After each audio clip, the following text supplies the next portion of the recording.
Welcome to V power news బులెటిన్ల ముందుగా headlines. Sultanabad IPS పాఠశాలలో బోనాల పండుగ.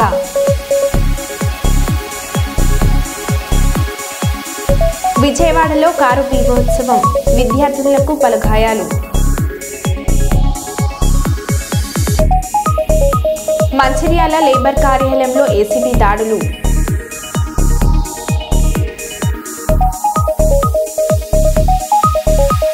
హైదరాబాద్లో కుండపోత వర్షం, బోట్లలో ప్రజల తరలింపు.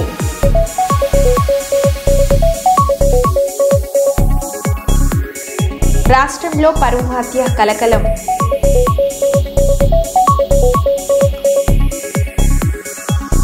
ఇక వివరాలకు వెళ్తే తూర్పుగోదావరి జిల్లా గోకవరం సంజీవయ్య నగర్ కాలనీలో గోకవరం టౌన్ టీడీపీ ప్రధాన కార్యదర్శి గున్నూరు లాజర్ ఆధ్వర్యంలో టీడీపీ వ్యవస్థాపక అధ్యక్షులు డాక్టర్ నందమూరి తారక రామారావు విగ్రహ ఆవిష్కరణ కార్యక్రమం ఏర్పాటు చేశారు. ఈ కార్యక్రమానికి ముఖ్య అతిథిగా విచ్చేసిన ఎమ్మెల్యే జ్యోతుల నెహ్రూకు ముందుగా లాజర్ సూర్యకుమారి దంపతులు ఘన స్వాగతం పలికారు. అనంతరం ఎమ్మెల్యే జ్యోతుల నెహ్రూ చేతుల మీదుగా ఎన్టీఆర్ విగ్రహ ఆవిష్కరణ కార్యక్రమం జరిగింది. టీడీపీ ఎంతో ప్రతిష్టాత్మకంగా నిర్వహిస్తున్న పరిపాలన తొలి అడుగు కార్యక్రమాన్ని సంజీవయ్య నగర్ కాలనీలో ఇంటింటికి తిరిగి ప్రభుత్వం చేస్తున్న అభివృద్ధి సంక్షేమ కార్యక్రమాలను వివరిస్తూ కరపత్రాలను పంపిణీ చేసిన ఎమ్మెల్యే జ్యోతుల నెహ్రూ ఈ సందర్భంగా ఆయన మాట్లాడారు. తెలుగుదేశం నారా చంద్రబాబు నాయుడు గారి నాయకత్వం, నారా లోకేష్ గారి నాయకత్వం, ఎమ్మెల్యే జ్యోతుల నెహ్రూ గారి నాయకత్వం, జ్యోతుల నవీన్ గారి నాయకత్వం, తెలుగుదేశం ఎన్టీఆర్.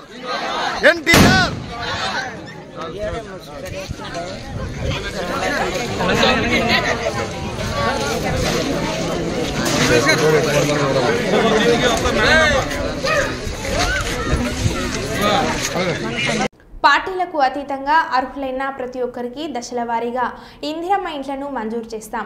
నేడు 14వ డివిజన్ ఎనుమాముల బాలాజీనగర్ గ్రామాల్లో ఇందిరమ్మ ఇండ్లకు ముగ్గుపోసే కార్యక్రమంలో పాల్గొన్న MLA Nagaraju greater Warangal municipal corporation 14వ డివిజన్ పరిధిలోని ఎనుమాముల బాలాజీనగర్ గ్రామాలలో ఇందిరమ్మ ఇండ్ల లబ్ధిదారులు ముగ్గుపోసే కార్యక్రమంలో పాల్గొని కొబ్బరికాయ కొట్టి పనులను ప్రారంభించిన వర్ధన్పేట నియోజకవర్గం ఎమ్మెల్యే కేఆర్ నాగరాజు.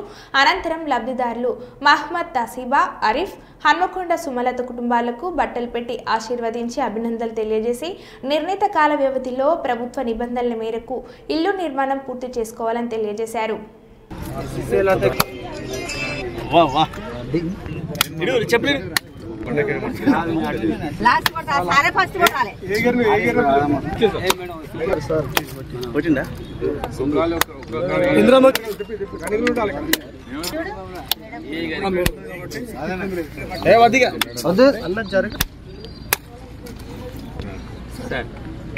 మొన్న పెట్టిన దాంట్లో ఇద్దరికో ముగ్గురికో ఉద్యోగాలు ఉన్నాయట.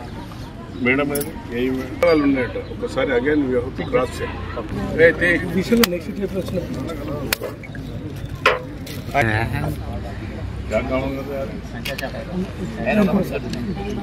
अच्छा बन मुबारक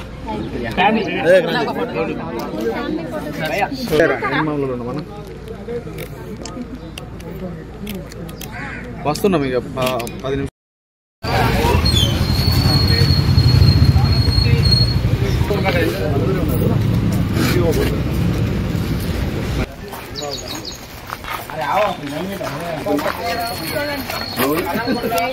ఏ స్కూల్ ఇందుకు ప్రైవేట్ పంపుతారు అందరినీ. గవర్నమెంట్ హాస్టల్ వేయాలి కదా మంచిగా. నాకు చెప్పనంటే ఏమంటున్నా చిన్నవాడు. ఓకే ఎవరు ఇక్కడ కొట్టాలి? అధ్యక్షులు ఎవరు? కమిటీ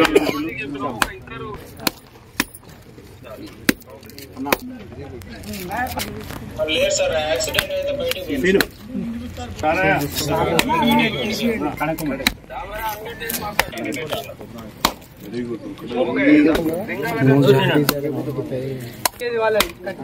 నీ పేరు ఉండాలి అక్కడ. भैया మీరు కొంచెం వెనక జరగండి అన్న, వెనక జరగండి. మంచిగా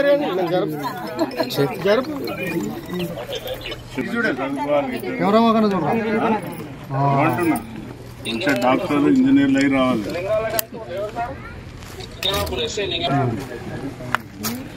పట్టుకో అమ్మ, ఇక్కడ చూడండి మేడం, ఇక్కడ చూడండి. కొంచెం వెనక్కి. జై కాంగ్రెస్, దగ్గరుండి గట్టిగా కూర్చొని. ఏం పేరే? గవర్నమెంట్ ఎంత పెట్టిందో అంతనే తీసుకొని మంచిగా కట్టి, తొందర ఏం లేదు. బేస్ మళ్ళీ గోడలు లేవగానే లెంటలు లేవగానే 2 లక్షలు పడతాయి. బేస్ మన స్లాబ్ వేయగానే 2 లక్షలు, లాస్ట్కి 1 లక్ష ఇస్తారు. 300 ఎంత చూసుకున్నాం అంత. చూసాం సార్. తరాలు మారుతున్నాయి, సంస్కృతులు మారుతున్నాయి, ఆచార వ్యవహారాల్లో మార్పులు చోటు చేసుకుంటున్నాయి. మానవునికి తప్పుకోలేనిది, తప్పించుకోలేనిది అంటూ అదే మరణం. గతంలో ఒక మనిషి చనిపోతే సమాజం యావత్ శ్మశానం వరకు వెళ్లేది. మృతునికి గౌరవ ప్రధానమైనటువంటి వీడ్కోలు పలికేది. ప్రస్తుతం అలా లేదు అన్న సంగతి మనం అందరికీ తెలుసు. ఆధునిక జీవితంలో మృతునికి వెంట బంధువులు ఉండరు, కుటుంబ సభ్యులు ఉండరు. కారణం వారు ఉద్యోగ రీత్యా, వ్యాపార రీత్యా వేరే వేరే ప్రదేశాలలో ఉండటం, సమయం భావం వల్ల రాలేకపోవడం ప్రధాన కారణాలుగా ఉంటుంది. ఈ నేపథ్యంలో రాబో తరాలలో ఒక వ్యక్తి మరణిస్తే అంచులు ఏ విధంగా జరుగుతాయి అని దానిపై ఈ చిన్న వీడియోని చూడండి. నెక్స్ట్ జనరేషన్ ఇంట్లోనే అంత్యక్రియలు, దహన సంస్కారాలు.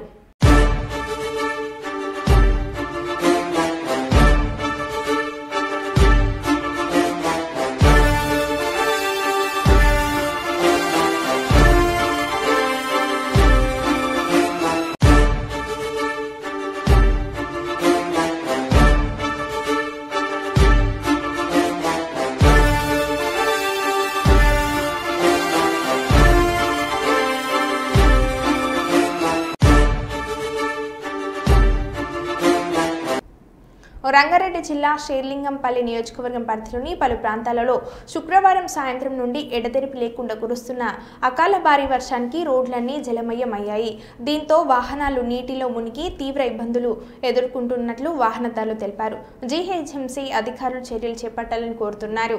గ్రామ ప్రజలారా ఒకసారి చూడండి, అందరూ సందులు మూసుకోవడం వల్ల ఇవాళ మా ఇంట్లోకి వర్షపు నీళ్ళు మొత్తం ఇంట్లోకే జామైంది. ఒకసారి చూడండి, ఇది బ్యాక్ సైడ్ కూడా ఎటు పోలేని పరిస్థితి ఉంది. ఇప్పుడు మేము ఎట్లా చేయాలి, ఏం చేయాలి అర్థమవుతుంది. ఇల్లు మొత్తం నీళ్ళు మొత్తం ఇంట్లోకి వచ్చేస్తుంది. కావాలంటే ఒకసారి చూడండి, ఇదేంది, ఇది చెరువు అయింది, కుంటన అయింది. ఒకసారి చూడాలి, అందరు చూడాలి. అందరు సందులు మూసుకోవడం వల్ల లోతాటు ఉన్న ఇల్లు ఇప్పుడు ఏం చేయలేని పరిస్థితి. ఇప్పుడు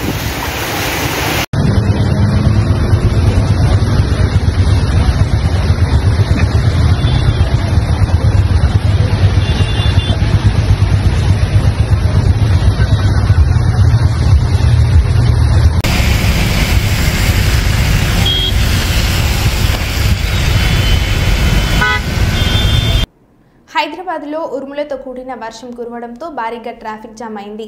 బేగంపేట ప్రధాన రహదారిపై ట్రాఫిక్ స్తంభించడంతో భారీగా వాహనాలు నిలిచిపోయాయి. సికింద్రాబాద్ సమీపంలోని పైగా కాలనీ నీట మునిగింది. పలు ఇళ్లలోకి వరద నీరు వచ్చి చేరింది.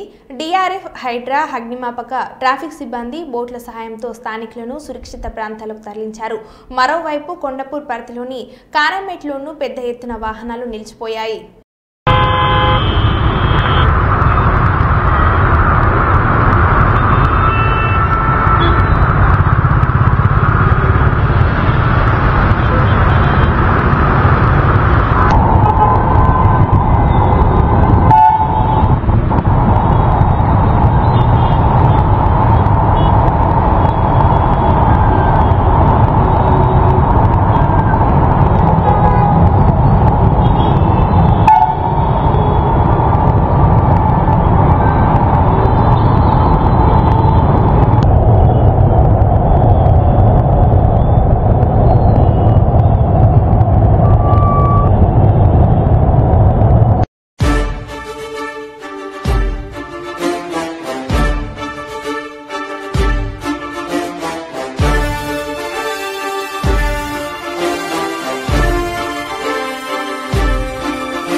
రక్షణ ధ్యేయంగా విధులు నిర్వహించి ప్రజల మన్నలను పొందాలని పోలీస్ కమిషనర్ అనురాధ అన్నారు. శుక్రవారం వార్షిక తనిఖీలో భాగంగా సిద్దిపేట 1 టౌన్ పోలీస్ స్టేషన్, మహిళా పోలీస్ స్టేషన్ను పోలీస్ కమిషనర్ సందర్శించారు. ఈ సందర్భంగా పోలీస్ కమిషనర్ మాట్లాడుతూ అధికారులు, సిబ్బంది సమన్వయంతో విధులు నిర్వహించాలని, ఫిర్యాదుదారులతో మర్యాదగా మాట్లాడి సాధ్యమైనంత త్వరగా వారి సమస్యలను పరిష్కరించాలని అన్నారు.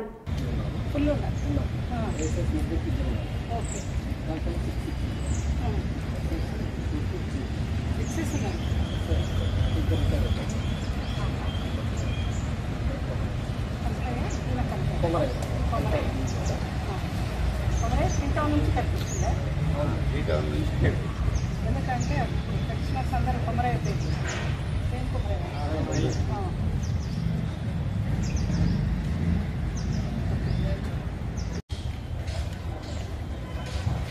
ఈ మంత్ ఏమైనా ఇంప్రూవ్ అయింది.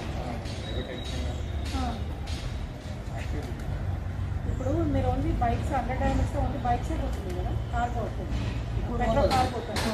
ఇప్పుడు పంపిస్తుంది. ఇన్ని రోజులు పంపించాలి క్యాబ్ ఇచ్చింది. ఇప్పుడు పంపించాలి.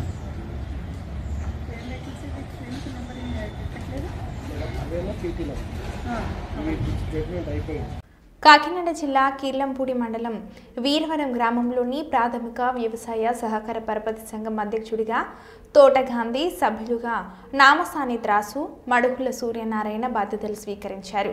ఈ కార్యక్రమానికి ముఖ్య అతిథులుగా Jaggampeta MLA Jyothula Nehru, DCCB chairman Tummala Babu, Kakinada జిల్లా టీడీపీ అధ్యక్షులు Jyothula Naveen, Janasena party incharge Tummalapalli Ramesh, Kirlampudi MPP Thota Ravi, Yeleru project chairman Bassa Veerababu, Bhupalpatnam Prasad తదితరులు వీరవరం చేరుకున్న ఎమ్మెల్యే జ్యోతుల నెహ్రూకు ఘన స్వాగతం పలికి హైస్కూల్ దగ్గర నుండి సొసైటీ కార్యాలయం వరకు భారీగా ర్యాలీగా తీర్మ డ్యాన్స్లతో, భారీ బాణసంచ కాల్పులతో సొసైటీ కార్యాలయంలో చైర్మన్ గాంధీతో పాటు త్రిసభ్య కమిటీ సభ్యులు బాధ్యతలు స్వీకరించారు. మన జిల్లా పార్టీ అధ్యక్షులు నవీన్ కుమార్ గారికి సెలవు తీసుకుంటారు.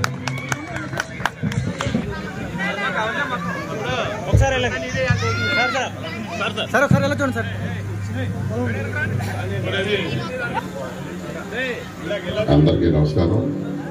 వేదిక మీద గ్రీన్ హైడ్రోజన్తో అతి తక్కువ ఖర్చుతో విద్యుత్ ఇవ్వడం సాధ్యం.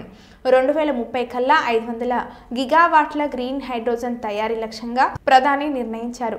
గ్రీన్ హైడ్రోజన్ తయారీ లక్ష్య సాధనలో ఆంధ్రప్రదేశ్ అధిక భాగస్వామ్యం వహించాలి. In Srisailam, I started reversible pumps for peak load factor how to manage. Then that has gone at the time sometimes power demand also is changing according to situation. Earlier I had a problem, power shortage in the evening and also morning 10 to 11 like that because agriculture operation. Today power is generated during the day.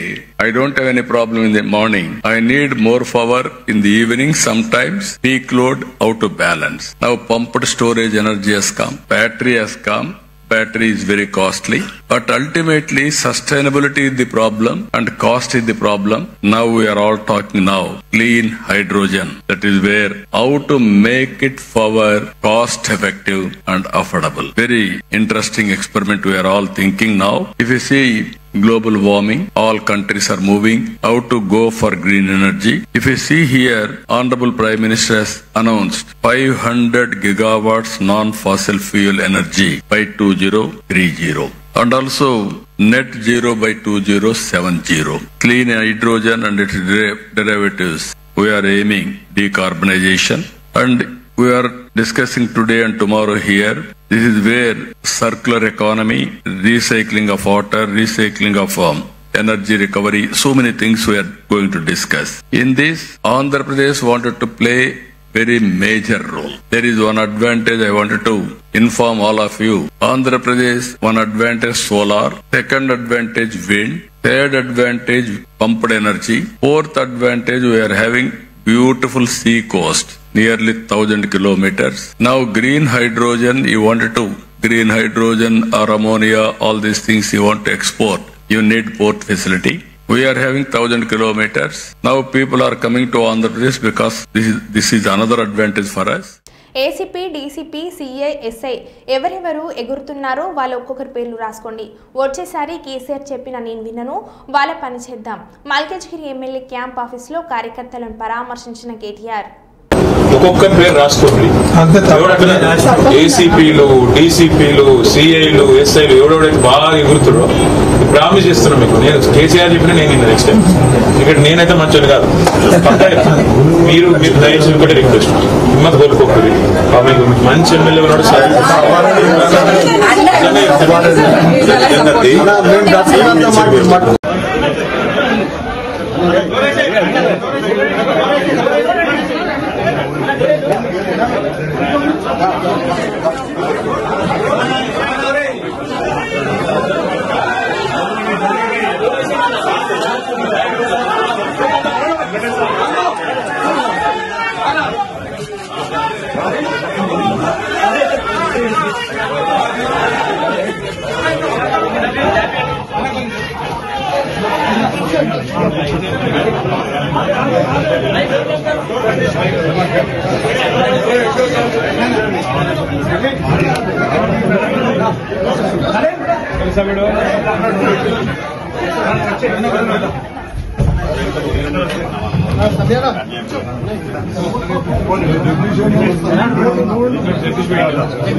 ఎందుకంటే అక్కడ ఆయన ఎవరు మేము ఎవరు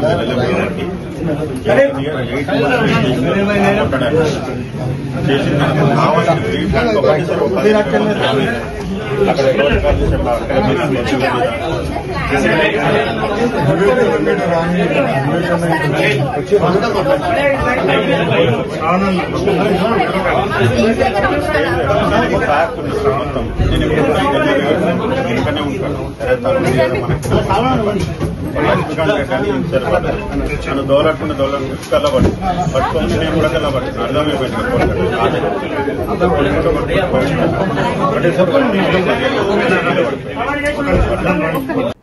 హుస్నాబాద్ పట్టణంలోని RTC bus స్టేషన్లో వన మహోత్సవంలో భాగంగా శుక్రవారం మంత్రి పొన్నం ప్రభాకర్ మొక్కలను నాటారు. ఈ సందర్భంగా ఆర్టీసీలో మహిళలకు ఉచిత బస్సు ప్రయాణం, అందుతున్న సౌకర్యాలు, కొత్త రూట్లలో బస్సులు, బస్ స్టేషన్ ఆధునీకరణ, ప్రయాణికులకు ఇబ్బందులు లేకుండా తీసుకున్న చర్యలపై ప్రయాణికులను అడిగి తెలుసుకున్నారు.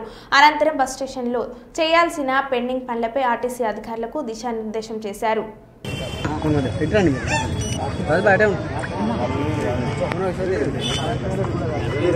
మీరు ముందరికి రాకండి, ఎంగల్గా ఉండండి.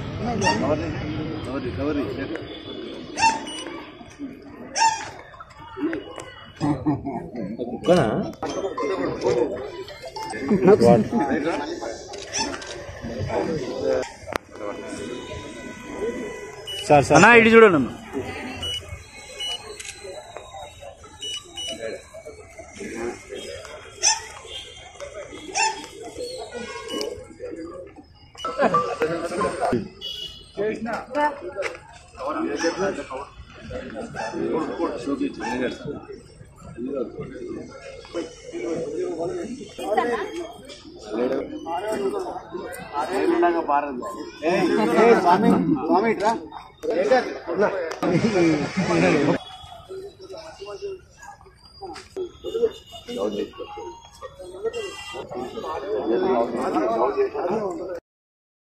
పేదవారి సొంతింటి కళ నెరవేర్చాలనే లక్ష్యంతో హన్మకొండ అంబేద్కర్ భవన్ నందు వర్ధనపేట నియోజకవర్గం పరిధిలోని 1, 2, 3, 43, 44, 45, 46, 55, 56, 64, 65, 66 డివిజన్ల పరిధిలోని ఇందిరమ్మ ఇండ్ల లబ్ధిదారులకు సుమారు 137 మందికి మంజూరు పత్రాలను నగర మేయర్ గుండు సుధారాణితో కలిసి అందజేసిన వర్ధనపేట నియోజకవర్గం ఎమ్మెల్యే విశ్రాంత ఐపీఎస్ అధికారి కేఆర్ నాగరాజు తొలుత ఎమ్మెల్యే నాగరాజ్ని శాల్వాతో సత్కరించి ఘన స్వాగతం పలికిన నాయకులు కార్యకర్తలు లబ్ధిదారులు అనంతరం కాజుపేట మండల పరిధిలోని కళ్యాణ లక్ష్మి షాదీ ముబారక్ 36 మంది లబ్ధిదారులకు చెక్కులను పంపిణీ చేసిన ఎమ్మెల్యే నాగరాజు ఈ సందర్భంగా ఎమ్మెల్యే నాగరాజు మాట్లాడారు.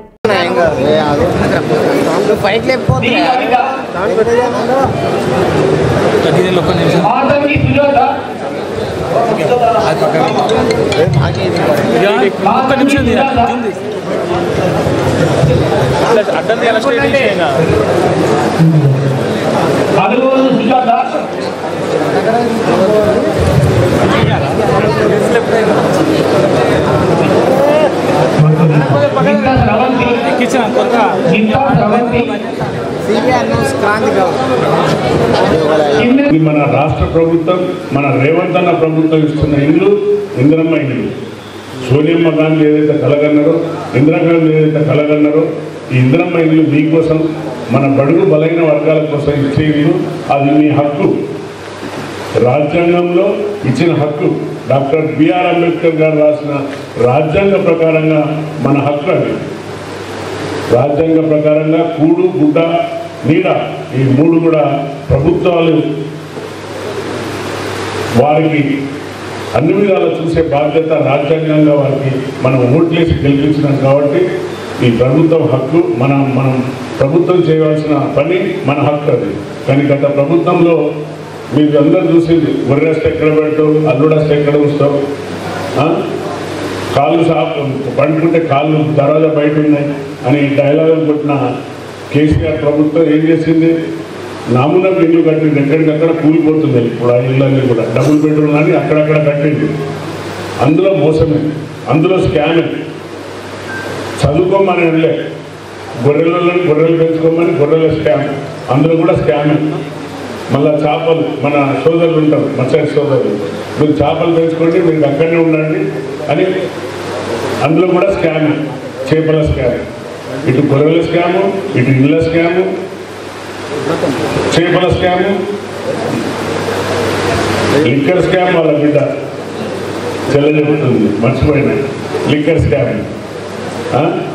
ఎక్కడ చేయబడిన లాస్ట్ రైతులను కూడా దగాపోయి కాళేశ్వరం అనే దేవుడి పేరు చెప్పి అది కూలేశ్వరం అయిపోయింది. అది ఒక ఏటీఎం మిషన్ లాగా వాడుతున్నారు. ఇప్పుడు దానిపైన ఎంక్వైరీ అవుతుంది. కానీ వాళ్ళకి ఇంకా మా నాన్న, మా అయ్య నదులకే నడకలు నేర్పిండని చెప్తాడు ఆ కిల్లు గారు. ఎవరు? కేటీఆర్. ఎంతసేపు వార్తలలో ఉండాలి. అనునిత్యం రేవంత్ అన్నను వాడు వీడని తిట్టడం. అరే నువ్వు హౌలే, నీకు 10 ఏళ్ళు ప్రభుత్వం, ఆ ప్రజలందరూ నీకు ప్రభుత్వం కట్టబెట్టింది. 10 ఏళ్లలో గడ్డి పెట్టింది. అందులో ఒక ఇల్లు ఇవ్వలేదు, ఒక ఉద్యోగం ఇవ్వలేదు. లాస్ట్కు పిల్లల సావులు కూడా అయినాయి. మన పిల్లలు ఎస్ఎస్సి రాస్తే ఎవరికో తెలియడానికి ఇస్తే పాపం అందులో పిల్లలు ఆత్మహత్యలు చేసి, గతంలో ఉన్న ఎమ్మెల్యేలు కానివ్వండి, ఎవరున్నా కూడా ఎక్కడ పోతుంటే అక్కడ చాలా భయమేమో పేపర్ లేకున్నా కూడా పేపర్ పుట్టించి సృష్టించి భూములు మీకు కబ్జాలు చేసుకుంటుంది. మేము మన 18 ఇళ్లలో మేము దగ్గర 70 దాన్ని కబ్జా చేసినామా? కాంగ్రెస్ ప్రభుత్వం ఎక్కడ కూడా మచ్చ లేకుండా ప్రజల కోసం పనిచేస్తుంది. ఇచ్చిన వాగ్దానాలలో అన్నింటినీ ఒకటి చేసుకుంటూ వస్తున్నాం. ఇంకా 5 ఏళ్ళ సమయం ఉన్నది. అరే నువ్వు ఇచ్చిన తెలంగాణ అప్ల కుప్ప చిప్ప చేసిపోతుంది. మా అమ్మ చెప్పేది చిన్నప్పుడు ఒక సామెత చెప్పేది, కాకి వచ్చి కూర్చుంటారట మన అన్నం తింటుంటే. మా అమ్మ చెప్పేది, ఇది నిజం, వాస్తవం. అయితే కాకి అనుకుంటుందట, విశ్వాన్ని చేయితో ఇట్లా అంటే తినే మెతుకులు 4 పడితే తిందామనుకుంటుందట కాకి. కానీ వీళ్ళు ఏం చేసిండ్రు? ఏళ్ళు నాకిండ్రు, లాస్ట్కు చిప్ప నాకిండ్రు, ప్లేట్ అంతా నాకిండ్రు, మూతి గంటలు కూడా నాకిందండి. ఇంత దరిద్రమైన పరిపాలన మన కంబైన్డ్ ఆంధ్రప్రదేశ్ అప్పుడు కూడా లేదు. మరో బులెటిన్లో మళ్ళీ కలుద్దాం. Stay tune.